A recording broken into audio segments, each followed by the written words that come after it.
Hello বন্ধুরা, কেমন আছো তোমরা? আমি রুদ্র। আজ তোমাদের শোনাবো দারুণ একটি মজার কাহিনী। চলুন তাহলে শুরু করি। তখন আমার বয়স ১৯। আমাদের বাড়ি তৈরি হচ্ছে।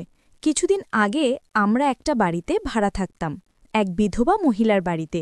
তিনি একা থাকতেন। তিনি আমাকে খুব ভালোবাসতেন আর বিশ্বাস করতেন। আমার ধারণা আমি দেখতে খুব একটা ভালো না, কিন্তু সকল মেয়েরা বলে আমি নাকি হ্যান্ডসাম। জানি না তারা কি দেখে আমার ভিতর। আমি বাড়ি মালিককে কাকিমা ডাকতাম। একদিন আমাকে ডেকে কাকিমা আমাকে বলল, রুদ্র, আমার এক বোন থাকে মুর্শিদাবাদে।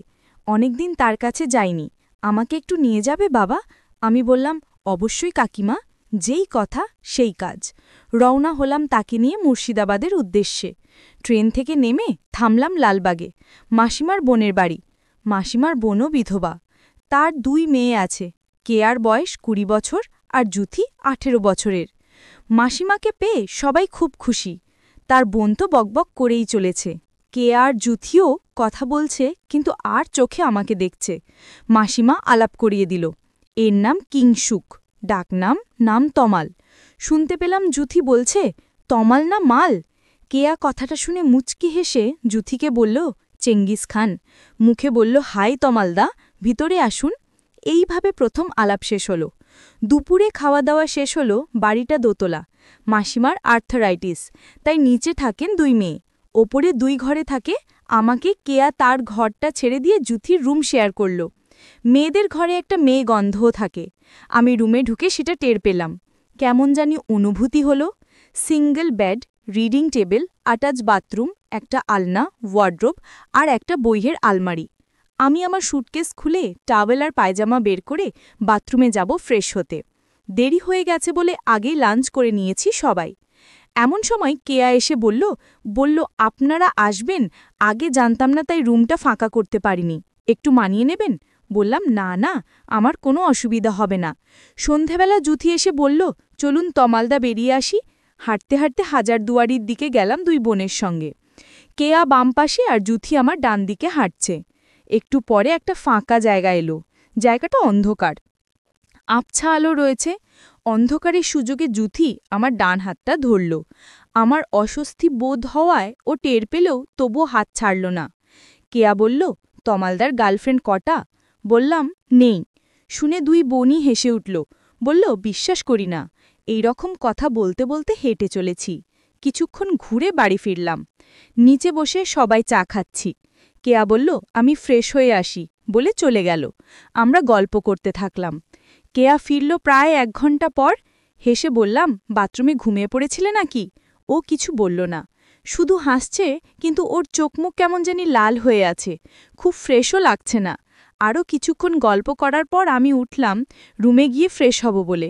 রুমে ঢুকে একটা মেয়ে গন্ধও পেলাম। বুঝলাম ফ্রেশ হতে কেয়া এই ঘরেই এসেছিল। বাথরুমে ঢুকে বুঝলাম কথাটা সত্যি।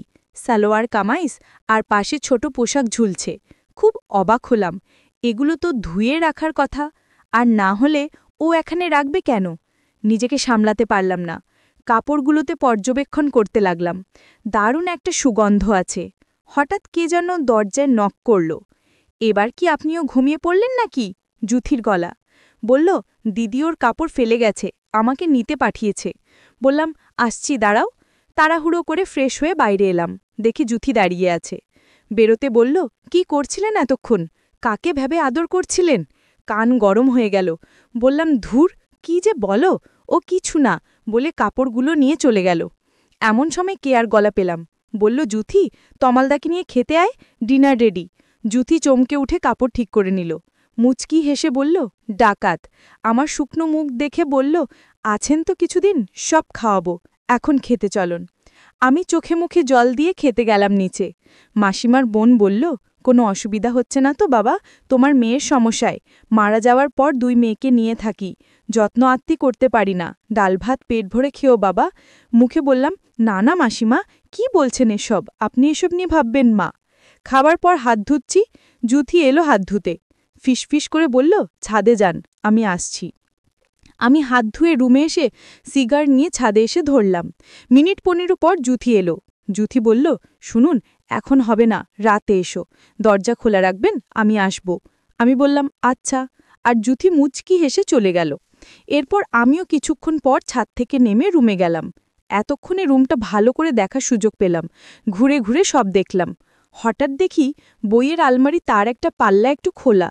প্রথম যখন দেখেছিলাম তখন বন্ধ ছিল মনে আছে। কেউ এটা পরে খুলেছে। অনেক ম্যাগাজিন আছে, আর এক পাশে ছোট ছোট পঞ্জিকা সাইজের অনেক বই। একটা বই নিয়ে খুললাম, নিজের চোখকে বিশ্বাস করতে পারছি না। সবগুলো গল্পের বই। ওরা এগুলো পড়ে, ভাবতেই অবাক হয়ে গেলাম। ভাগ্যকে আরেকবার ধন্যবাদ দিলাম। ট্যুরটা জমবে ভালোই। বন্ধুরা, তোমরা নিশ্চয়ই বুঝতে পেরেছ কেমন বই। আমি ওপরের একটা গল্পের বই নিয়ে পড়তে শুরু করলাম। গল্প পড়তে পড়তে কিছু কাজও সেরে নিলাম। তারপর জুথির জন্য অপেক্ষা করতে লাগলাম। দরজা হালকা খোলা ছিল, আর লাইট অফ করে চুপ অপেক্ষা করছিলাম। কখন ঘুমে গেছি মনে নেই। হঠাৎ কিছু একটা হাওয়াতে ঘুম ভেঙে গেল। চোখ খুলে দেখি জুথি এসে কিছু করতে চাইছে। আমি একটু অস্বস্তিতে পড়ে গেলাম। বন্ধুরা, ইউটিউবের কড়া নিয়মের কারণে স্বপ্নে যা দেখেছি তা সরাসরি বলা যাচ্ছে না। তোমরা কমেন্টে দেয়া লিঙ্ক থেকে আমার ওয়েবসাইট ভিজিট করো। সেখানে একদম খোলামেলা গল্প দেয়া আছে।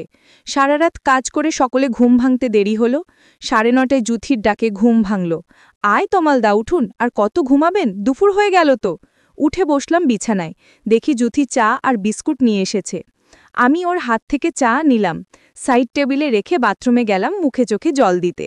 ফিরে এসে চায়ে চুমুক দিলাম। বললাম, থ্যাঙ্কস জুথি, চাটা খুব দরকার ছিল। জুথি বলল, আজ সারাদিন বাড়িতে কেউ থাকবে না, শুধু আপনি আর আমি। আপনি যা হুকুম করবেন সব করব।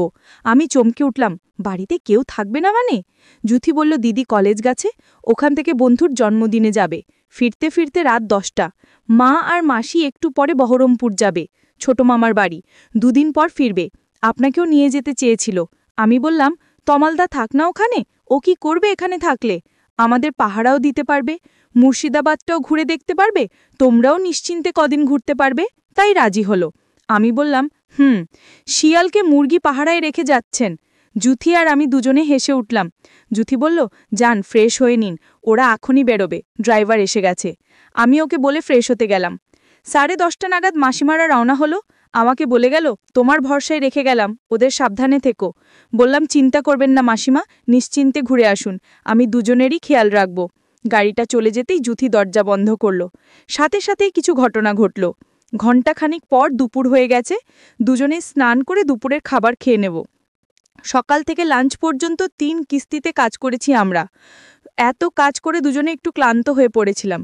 তাই লাঞ্চের পর কেয়ার ঘরে, মানে যে ঘরে আমার থাকার ব্যবস্থা হয়েছে, সেখানে দুজনে গল্প করছিলাম। কেয়া ফিরতে এখনো অনেক দেরি, কেবলমাত্র 4টে বাজে। কেয়া ফিরবে 10টা নাগাদ। বললাম, একটা কথা জিজ্ঞেস করব জুথি, রাগ করবে না তো? জুথি বলল, করো, রাগ করব না। আমি বললাম, কতজনের সাথে সময় কাটিয়েছ আমার আগে? জুথি বলল, এটা কি বলবেই হবে? আমি বললাম, না, তোমার ইচ্ছা হলে নাও বলতে পারো, তবে আমাকে বললে কোনো ক্ষতি নেই। একটু চুট করে থেকে জুথি বলল, তোমার আগে 4 জনের সাথে সময় কাটিয়েছি।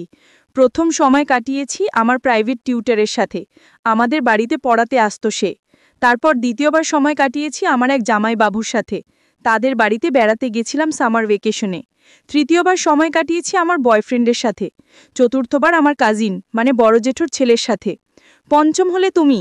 একটা কথা বলছি, তোমার সাথে থেকে আমার যতটা ভালো লেগেছে, অন্য কারুর সাথে থেকে ততটা ভালো লাগেনি। আমি বললাম, আর কেয়া? কেয়াও সম্ভবত অনেক মানুষের সাথে সময় কাটিয়েছে। জুথি বলল, ও আমার থেকে অনেক এগিয়ে আছে এই বিষয়ে। গল্প করতে করতে রাত হয়ে এলো। আমি আর জুথি ফ্রেশ হয়ে নিলাম। রাত 10টার আগেই কেয়া বাসায় চলে আসলো। ঘরে ঢুকেই আমাকে একটা ইশারা করলো, বুঝতে পারলাম কাজের জন্য ডাকছে। আমিও তড়িঘড়ি পরে চলে গেলাম কেয়ার রুমে। এদিকে জুথি নিজের রুমে রেস্ট করছে, বেচারির ওপর দিয়ে অনেক ধকল গেছে। আমি কেয়ার রুমে যেতেই দেখি একটা হালকা নাইটি পরে বসে আছে। অনেক অজানা কিছু দেখা যাচ্ছিল রুমের মধ্যে। ধীরে ধীরে রুমের হাওয়া বদলেতে থাকে। এখানে ঘুরতে এসে আমার ভাগ্য বদলে যায়। একদিনে এত কিছু হয়ে যাবে কোনোদিন ভাবিনি। 40 মিনিট পর কেয়ার মা আমাকে ফোন দিয়ে বলল, আমার 2 মেয়ে কি ভালো আছে বাবা? আমি বললাম, ওরা অনেক সুখে আছে মাসিমা, আপনারা চিন্তা করবেন না, অনেক যত্নে রেখেছি। আমার কথাগুলো কেয়া শুনছিল আর মুচকি হাসছিল। এইভাবে ততদিন সময় কাটতে লাগলো যতদিন না তারা বাড়িতে আসছে। বন্ধুরা, আজকের গল্পের পর্বটি এখানেই শেষ করছি। ধন্যবাদ।